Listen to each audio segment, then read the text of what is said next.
I was recently asked, what does holistic mean? Like when it comes to holistic spaces, which is something that I bring up in just about every episode because that is my passion. That's what I have to share with the world, is helping you to create holistic and clutter-free spaces. By the way, if that's something you're into, go ahead and subscribe and turn on notifications. But I did have somebody ask, and it's not the first time.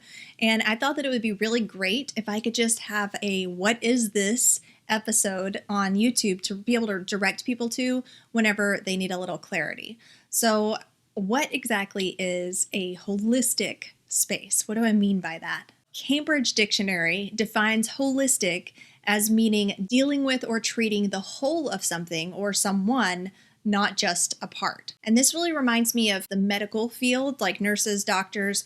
They are trained something called holistic treatment. And that basically means that you're treating the whole person, not just the symptoms or the physical disease itself. So for example, if somebody comes in and they are fatigued and they're oversleeping and under eating, and so their weight's starting to drop, rather than giving them a pill that's going to help them to gain weight, they'll look at other possible causative factors such as their mental health.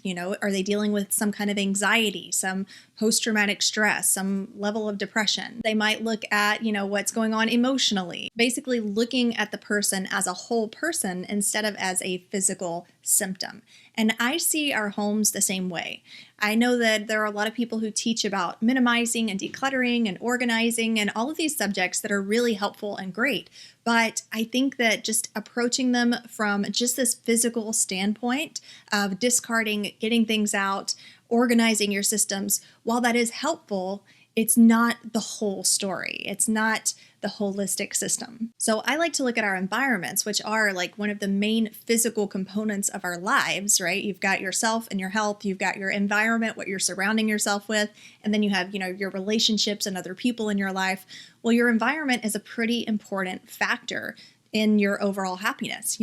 I've shared a lot about the psychological effects of clutter, and actually we're going to be diving into some of the research and studies around that in the coming weeks, which are actually some of my most popular YouTube videos and popular blog posts, because people, it's like they know that there's more to their spaces than what physically meets the eye, but they can't always put it into words. So having that research and that the numbers and stuff behind it can really help people to pinpoint and put a finger on what's bothering them and what they need in their spaces. So when I say a holistic clutter-free space, I mean a space that's not just bare and empty, right? That's not just clutter-free, but that also has a supportive vibe, that also gives you the energy that you need, whether that's a calming energy or an inspirational, motivating, productive energy, which are very different, and you may find that you need different types of vibes and energy and,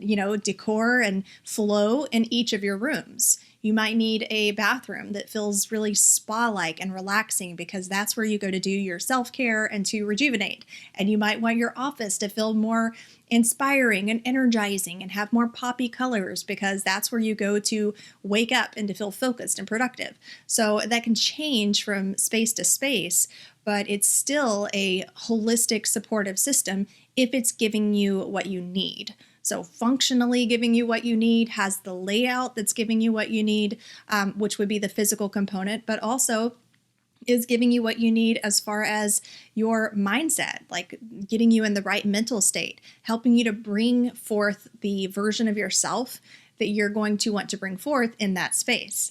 I like to use as an example our office spaces and looking at the difference between a really streamlined, simplified office space with a lot of natural light, maybe a couple of plants that helps to bring in more of a holistic feeling vibe, versus a space that's like in a dark cave and has clutter all over the place and like sticky notes all over the place.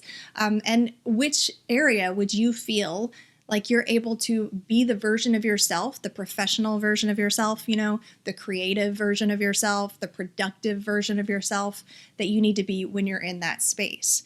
So I think that that's a huge part and a huge component of creating that holistic space inside of your home. You're not just ditching the clutter. You're not just like organizing your stuff and physically manipulating things. You're considering other factors. You're considering like the holistic aspect, the ambiance, how it feels, what it motivates you to do.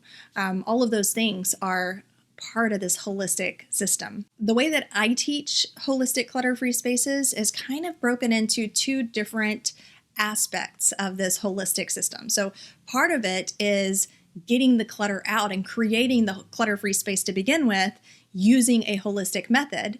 So, in that we're considering like our mental attachments to things, our emotional process of letting go, physically decluttering, planning for the flow of your spaces, your routines and habits. Like all of these pieces make this holistic system of decluttering and creating that clutter-free space in the first place. And then there's the other factor of just living in and experiencing your space in a way that feels wholly supportive to you.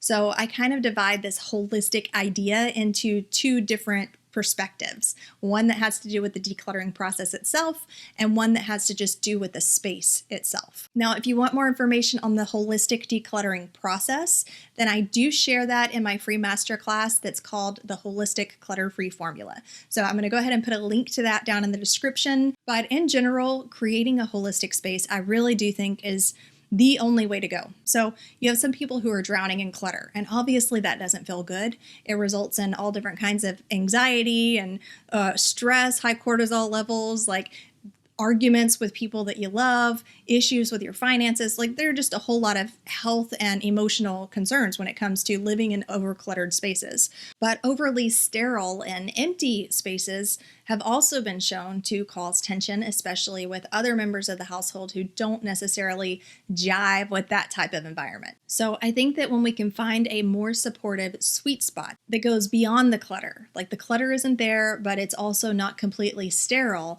Instead, it has this holistic factor and holistic considerations for how you want to feel, how you want to be supported, and also your daily physical flow.